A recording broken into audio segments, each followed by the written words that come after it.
Lanjutan film Parasit Part 1 yang berjudul Parasit Part 2. Jadi di part kedua ini akan melanjutkan petualangan Shinichi dan Migi dalam menghadapi para parasit-parasit yang jahat. Bahkan, para parasit mencoba menjadi wali kota, DPR, MPR, hingga presiden mungkin. Korupsi nggak ya mereka? Entahlah. Jadi seperti apakah kelanjutannya? Intro.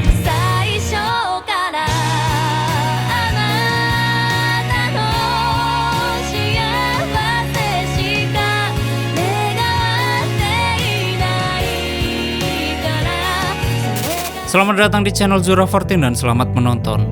Cerita diawali ketika detektif Hirama bersama timnya membawa salah satu saksi yang bernama Uragami. Hirama membawa Uragami ke sebuah kantor polisi atau mereka menyebutnya pasukan khusus. Lalu, detektif Hirama bertemu dengan salah satu komandan yang bernama Yamagishi. Yamagishi berterima kasih kepada Hirama karena telah membantunya untuk mencari seorang saksi. Sedangkan Uragami, dia dibawa ke salah satu ruangan untuk diinterogasi, karena hanya dialah yang mampu membedakan manusia asli dengan parasit yang berwujud manusia. Uragami dapat mengenali parasit yang berwujud manusia hanya dengan melihat sikapnya. Dan dia juga pernah mengikuti salah satu parasit yang memakan korban. Di sisi lain, Hirama bersama Hiraku Suzuki sedang melihat beberapa foto korban parasit. Hirama pun berasumsi bahwa dari beberapa kejadian itu, tidak jauh dari rumah Shinichi. Karena dari beberapa korban salah satunya adalah ibunya Shinichi. Bahkan, Shimada Hideo yang menjadi teman sekolahnya Shinichi. Waktu Shinichi sedang berjalan-jalan, Migi memberitahu bahwa ada parasit di dekatnya. Shinichi mencoba mencarinya dan dia berhasil menemukan parasit itu di sebuah gedung. Tak berselang lama, parasit itu mengetahui keberadaan Migi dan Shinichi. Shinichi pun langsung membunuh parasit tersebut. Ketika melihat parasit yang telah mati, Shinichi mendengar sesuatu dari balik jendela. Waktu melihatnya, ternyata tidak ada apa-apa. Yang ternyata, orang itu bersembunyi di balik barang bekas. Dan siapakah orang ini? Kalau kemarin kalian melihat Parasit Part 1 episode 2, di akhir-akhir video ada manusia misterius yang moto Shinichi dan Migi. Ya, orang inilah. Dan dia bernama Kuramori. Malamnya, ketika berada di rumah, Shinichi berpendapat bahwa ada seseorang yang mengawasi mereka saat ini. Shinichi memberitahu kepada Migi bahwa wali kota yang baru, dia akan melindungi semua warga dari monster. Tapi menurut Migi, wali kota sekarang adalah monster. Pagi harinya, wali kota yang bernama Hirokawa Haruma, dia bersama wakilnya sedang membicarakan kalau ada beberapa teman-teman parasit yang sudah terbunuh. Menurut Tamiya, Shinichi sedang mencari pembunuh ibunya dan Tamiya akan menyelesaikan masalah ini. Lalu, Haruma beranggapan kalau Tamiya memihak ke manusia. Kemudian Tamiya berkata kalau lebih baik jika mereka mengamati Shinichi dan Migi. Haruma sendiri ingin berbicara dengan Goto, yaitu pemimpin parasit paling kuat di antara para parasit. Tapi menurut Tamiya, mereka tidak perlu mendengar pendapat Goto, karena mereka hanya perlu bersikap seperti layaknya manusia saja. Kemudian Hirokawa menyetujui pendapat Tamiya, karena berkat Tamiya lah mereka bisa berkumpul di sini. Di sisi lain, ada parasit yang bernama Miki yang sedang berolahraga. Tanpa sengaja, Miki bertemu markas Yakuza, yang kemudian Miki membantai seluruh orang-orang Yakuza yang berada di gedung tersebut. Sedangkan Hirokawa, dia mendatangi Goto. Melihat Goto bermain piano, Hirokawa memuji keahlian Goto dalam memainkan piano. Hirokawa menuduh Goto yang membunuh 8 orang anggota Yakuza. Kemudian Goto memberitahu kalau bukan dia yang membunuhnya, melainkan Miki. Hirokawa memberi pesan kepada Goto untuk disampaikan kepada Miki karena telah melakukan pekerjaan dengan baik. Bahkan Hirokawa juga memberitahu kepada Goto bahwa sudah banyak parasit yang dibunuh oleh Shinichi dan Migi. Goto menyuruh Hirokawa untuk mencarinya lalu membunuh Shinichi dan Migi.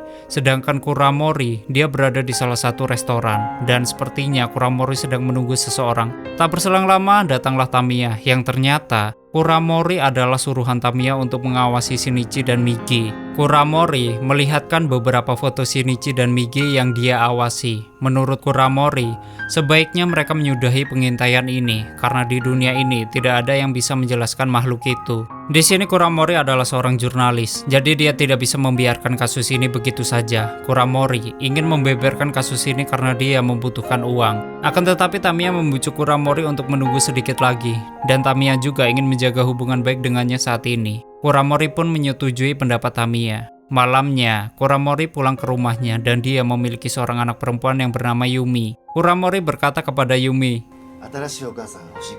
Mendengar hal tersebut, Yumi pun tidak memperdulikan perkataan Kuramori. Pagi harinya, Satomi memberi sebuah bunga di tempat teman-temannya mati mengenaskan dan tidak lupa membaca doa.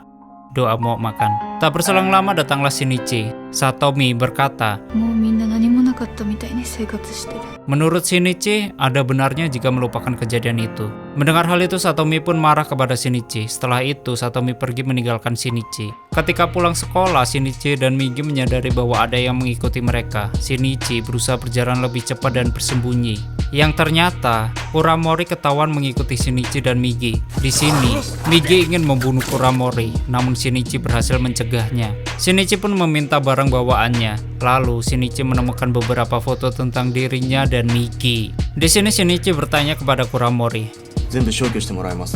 Kuramori menjawab karena dia ingin tahu pendapat masyarakat tentang Shinichi yang sebenarnya. Bahkan, Kuramori juga ingin tahu siapa sebenarnya Shinichi dan Migi sebenarnya. Kemudian Kuramori menjelaskan kembali bahwa sudah tugasnya untuk mengungkap sebuah kebenaran karena Kuramori adalah seorang jurnalis. Shinichi bertanya kepada Kuramori.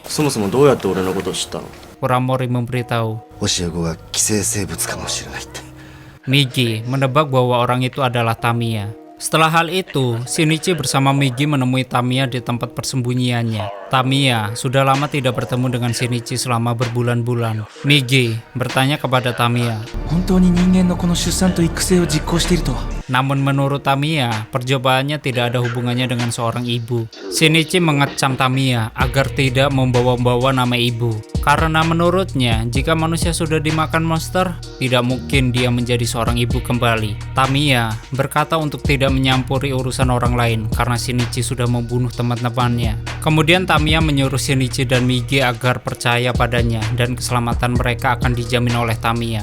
Setelah itu Shinichi dan Migi kembali ke mobil karena di mobil ada Kuramori. Kini, Kuramori percaya dengan Shinichi kalau Tamiya adalah monster. Shinichi pun kembali mengingatkan Kuramori untuk menjauhi Tamiya karena dengan mudahnya Tamiya akan membunuhnya. Di sini Kuramori pun menjadi kesal karena Tamiya telah memanfaatkannya selama ini dan Kuramori tidak tinggal diam. Setelah itu Kuramori menemui Hirokawa untuk meminta kejelasan tentang monster-monster tersebut. Menurut Hirokawa, mereka sudah berusaha untuk mencegah kasus ini semakin meluas. Karena dirasa cukup, Kuramori pergi meninggalkan Hirokawa. Teman Hirokawa mengatakan bahwa Kuramori adalah suruhan dari kepolisian.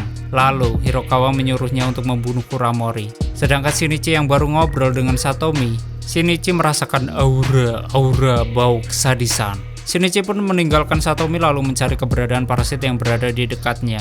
Menurut Migi, para parasit akan membunuh mereka dan jumlahnya sekitar 5 ekor. Karena berjumlah 5 ekor, Shinichi pun cepat-cepat menghindari mereka dan bersembunyi. Waktu Shinichi dan Migi bersembunyi, para parasit tetap mengetahui persembunyian Shinichi dan Migi. Intinya tak berselang lama datanglah seorang pria. Namun menurut Migi, walaupun hanya seorang, tapi di dalam tubuhnya terdapat 5 parasit dan orang itu bernama Miki. Di sisi lain ada 2 parasit yang mendatangi apartemen Kuramori, sedangkan Kuramori dia baru keluar dari minimarket. Tiba di apartemennya, sudah banyak orang bahkan polisi juga. Ternyata apartemennya sudah terbakar dan di dalamnya ada anaknya.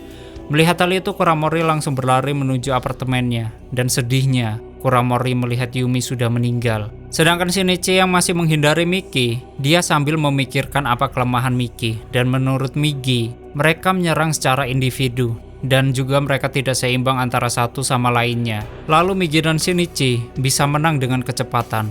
Ketika mereka bertiga bertarung, di sini Migi berhasil memotong kepala Miki.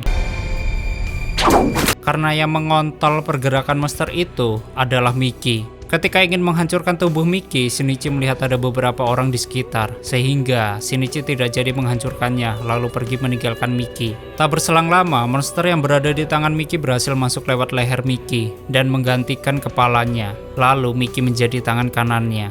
Miki pun berubah menjadi Goto. Setelah menjauhi Miki alias Goto atau Sugiono mungkin, Migi menyuruh Shinichi untuk tidak pulang ke rumah karena mereka harus memikirkan rencana selanjutnya untuk menghadapi Goto.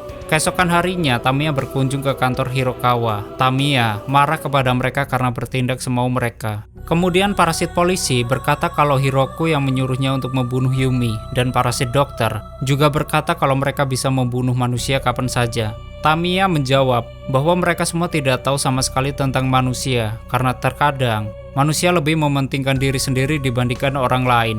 Dan saat mereka membunuh Yumi, Kuramori akan menjadi orang yang berbeda dari sebelumnya karena kemarahan dan kebencian yang menguasai perasaannya saat ini. Sedangkan Kuramori dia sedang diinterogasi oleh Hirama mengenai kejadian yang menimpa Yumi. Namun Kuramori tidak sedikit pun memberikan informasi walaupun Suzuki sudah menekan Kuramori. Ketika Tamiya sedang berjalan di basement, dia diikuti oleh 3 parasit yang ingin membunuhnya. Melihat hal itu, Tamiya langsung membunuh ketiga parasit itu dengan cepat. Yang kemudian, Tamiya kembali ke apartemennya. Waktu Tamiya kembali ke apartemennya, ternyata bayinya sudah tidak ada di keranjangnya dan hanya ada sebuah kertas. Bayi Tamiya diculik oleh Kuramori. Sedangkan pasukan elit Yamagi, mereka sedang latihan menembak untuk terakhir kalinya. Lalu pasukan elit Yamagi bersiap-siap untuk membunuh seluruh parasit yang berada di gedung milik Hirokawa. Di saat yang bersamaan, Kuramori menunggu kedatangan Tamiya di sebuah kebun binatang. Dan tak berselang lama, Hirama menelpon Kuramori untuk mengetahui keberadaannya. Ketika Hirama menawarkan bantuan, Kuramori menolaknya karena Kuramori bisa menyelesaikan hal ini sendirian. Di sisi lain, Satomi bertemu dengan Tamiya yang mencari keberadaan Shinichi. Lalu, Tamiya meminta nomor telepon Shinichi. Shinichi yang masih bersembunyi, memandang HP-nya karena banyak nomor Satomi yang menelponnya. Tak berselang lama, ada nomor baru yang menelponnya, yang ternyata nomor itu adalah nomor Tamiya. Lalu Tamiya mengajak Shinichi bertemu karena ada sesuatu yang ingin Tamiya tunjukkan. Tamiya menyuruh Shinichi datang ke sebuah kebun binatang Fukuyama. Sedangkan pasukan Yamagi sudah sampai di kantor Hirokawa. Dan bersambung.